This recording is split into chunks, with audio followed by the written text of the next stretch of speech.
Welcome back to YouTube, mobile gamers, and this week, in my quick roundup of the 5 games I played last week, we'll cover everything from fire-breathing dragons to open-world MMORPGs and beautiful skiing games, all in less than 1 minute per game and with my personal favorite at the end of the video. As always, I'm your host, NimbleThor, and when the video is over, make sure to go check out the games you enjoyed by clicking the links in the description box down below, and let me know in the comments which one you found most interesting. So now, let's just jump right into the games. World of Prandis is the first 3D MMORPG on mobile where I have gotten completely lost in its open world because I was just busy exploring, collecting herbs, and slaying enemies, and I loved every single second of it. There are no auto systems, plenty of raids, player-to-player trading, an auction house, 6 classes, and 3 different races. Most noteworthy is the combat though, which offered the most exciting PvE battles I've ever had in any mobile MMORPG. Nothing beats just sniping enemies from afar with your bow, getting up close to stun it, switch to daggers to complete a few swift attacks before changing to bow again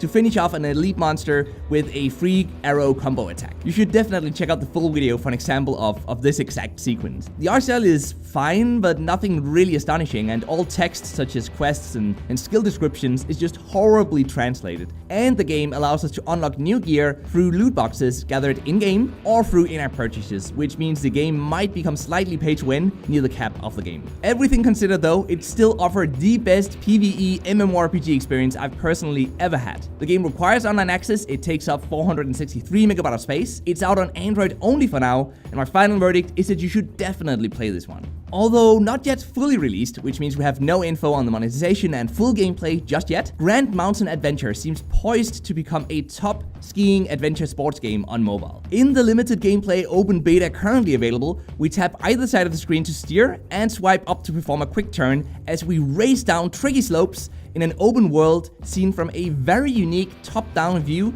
with our character moving downwards. The art style, aesthetics, and open world with hidden collectibles and treasures gives the game a fantastic adventurous feel to it, which truly sets this game apart. The game can be played offline, it takes up 119 MB of space, it's out on Android only since it's not fully released yet, and my final verdict is that you should definitely play this one. With its great pixel art and intense real-time multiplayer IO-style dogfight combat, where we shoot down enemy planes and loot their dog treats to ultimately become the king of the server, Thunderdogs is a great take on both the IO and air battle genres.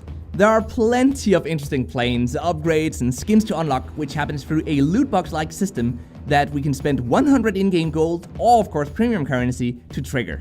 Due to the plane upgrades, which impact the strength of our planes, the game is slightly pay-to-win, although the combat madness ensures that everyone has a fair chance regardless of the plane you're using. The game requires online access, it takes up 208 MB of space, it's out on Android and iOS, and my final verdict is that you should absolutely check it out.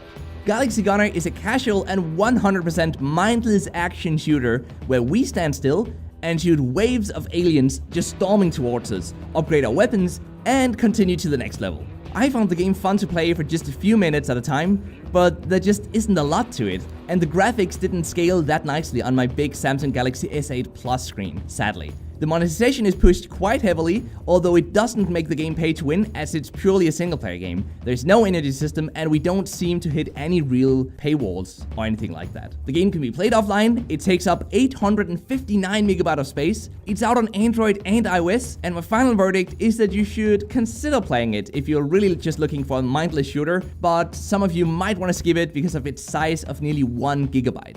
Offline playable, decently monetized, featuring freaking fire-breathing dragons, a huge gorgeous 2D world, and interesting enemies.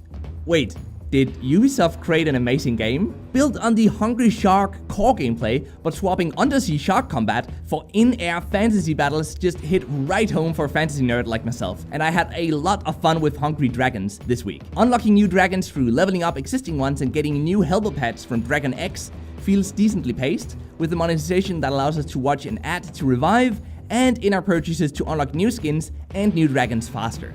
The game can be played offline, it takes up 451 MB of space, it's out on Android and iOS, and I think you should definitely go check it out as it's my favorite game of the week. Thank you so much for watching, let me know which game was your favorite, and until next time, just keep gaming, stay awesome, and I'll see you guys around.